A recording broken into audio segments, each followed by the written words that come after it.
Assalamualaikum warahmatullahi wabarakatuh dan selamat sejahtera. Kajian lapangan atas talian yang bertema pembangunan insan yang bertajuk Rumah Anak Yatim. Rumah ini ditempatkan di Kuala Nerus di Rumah Tunas Harapan Darul Hilmi, Kuala Terengganu. Oleh itu, tujuan kami pilih tempat ini adalah untuk memberi peluang kepada masyarakat di luar sana untuk lebih peka dan mengenali kehidupan keluarga anak yatim di Rumah Tunas Harapan ini. Ini merujuk kepada konsep kami, iaitu Rumah Tunas Harapan adalah satu inovasi dalam penjagaan kanak-kanak yang tiada keluarga kandung dengan menempatkan 8 hingga 10 orang dalam satu rumah yang lebih kondusif daripada rumah kanak-kanak yang sedia ada.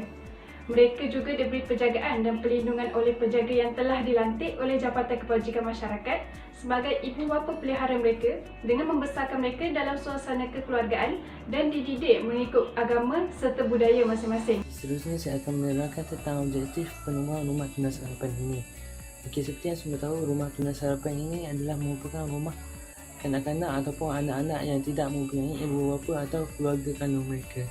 Objektif penubuhan Rumah Tunas Harapan ini adalah untuk memberi mereka perlindungan, penjagaan dan kasih sayang yang sepenuhnya kepada mereka agar mereka lebih tahu apa itu erti sebuah kekeluargaan.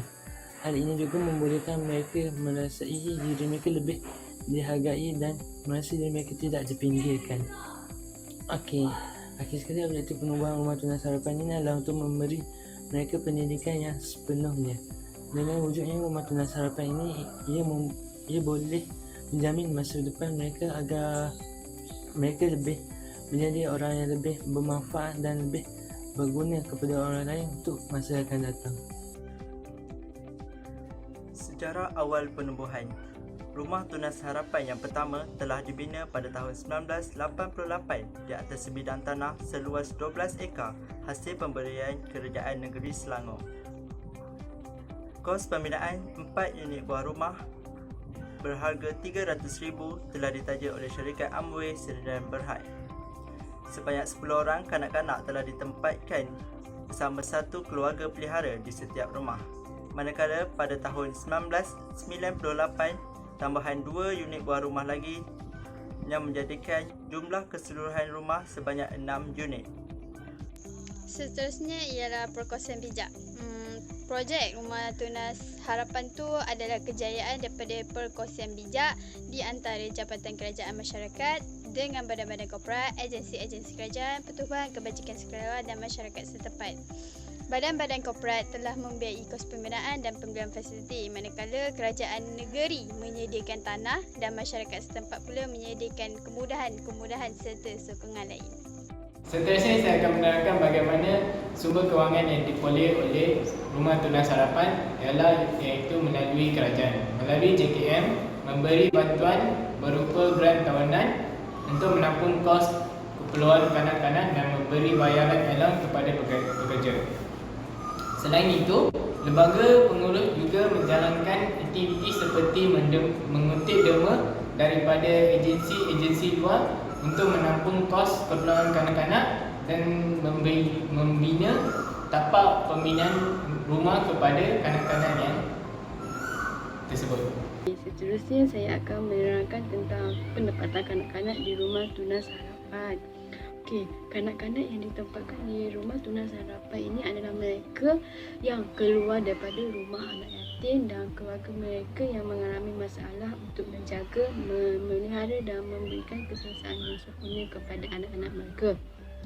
Oleh itu, pihak Rumah Tunas Harapan ini mengambil inisiatif untuk menjaga anak-anak yang senasib seperti itu tinggal di kediaman mereka bagi memberikan keselesaan yang sempurna kepada mereka. Di samping itu juga, penubuhan Rumah Tunas Harapan ini juga dibantu oleh pihak JKM dan badan-badan korporat untuk menampung kos perbelanjaan kanak-kanak yang menetap di situ. Kriteria pemilihan di Rumah Tunas Harapan.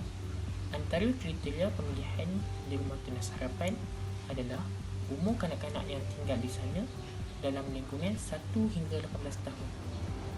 Seterusnya, Rumah Tunas Harapan disediakan kepada kanak-kanak yang memerlukan perlindungan dan tidak mempunyai tempat tinggal. Di samping itu, keutamaan diberikan kepada kanak-kanak yang mempunyai adik-beradik di rumah tunas harapan supaya mereka dapat membesar bersama-sama di dalam sebuah keluarga. Akhir sekali, kanak-kanak yang tidak mempunyai penyakit kritikal dan tidak banyak masalah dari segi sikap, kelakuan dan positif dalam pemikiran. Okey, kita pergi kepada yang seterusnya, itu dari segi pengurusan. Dari segi pengurusan, Rumah Tunas Harapan ini diuruskan oleh ahli lembaga pengurus yang dilantik oleh Jabatan Kebajikan Masyarakat atau yang kita kenali sebagai JKM. Okey, ahli lembaga pengurus ini haruslah dianggotai oleh masyarakat setempat atau masyarakat yang duduk berhampiran di kawasan Rumah Tunas Harapan ini.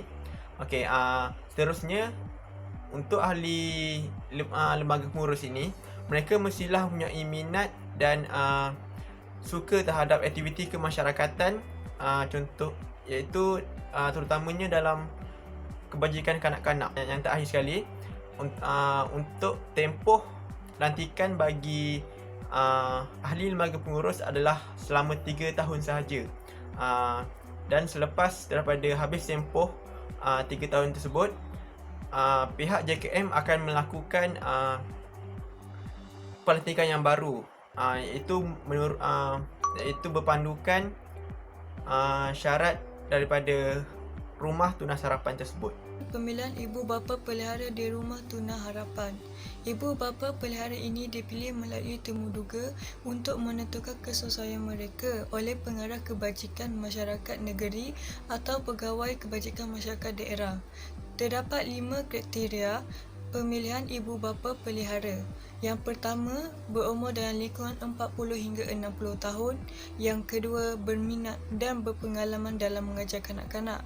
Yang ketiga, mempunyai pendidikan agama supaya dapat mengajar kanak-kanak tentang agama dan moral. Yang keempat, ibu bapa dibenar untuk membawa pasangan dan dua anak kandung untuk duduk bersama dengan anak-anak pelihara di Rumah Tunas Harapan. Yang kelima, ibu pelihara itu mestilah merupakan seorang suri rumah sepenuh masa, tidak muflis dan tidak mempunyai rekod jenayah. Terdapat 4 perkhidmatan yang disediakan di Rumah Tunas Harapan. Perkhidmatan yang pertama ialah jagaan dan perlindungan. Rumah Tunas Harapan menyediakan perlindungan seperti tempat tinggal, makanan, pakaian, keperluan harian dan rawatan perubatan. Perkhidmatan yang kedua ialah bimbingan dan kaunseling. Khidmat kaunseling dan nasihat kepada kanak-kanak disediakan secara berkala untuk mengatasi masalah emosi dan psikologi bagi membentuk perkembangan menyeluruh kanak-kanak. Perkhidmatan yang ketiga ialah pelajaran akademik. Semua kanak-kanak dalam peringkat umur persekolahan diwajibkan bersekolah bagi menjamin masa depan mereka. Dan perkhidmatan yang terakhir ialah pendidikan agama dan moral. Kesimpulan daripada kajian ini ialah kami dapat mengetahui sedikit tentang penubuhan rumah anak yatim dan cara pengurusannya. Setiap agama mengajar kita supaya berbuat baik terhadap anak yatim. Oleh itu, kita hendaklah sentiasa membantu dan mengambil berat terhadap mereka supaya mereka tidak merasakan keseorangan dan dapat merasakan kasih sayang daripada orang sekeliling mereka.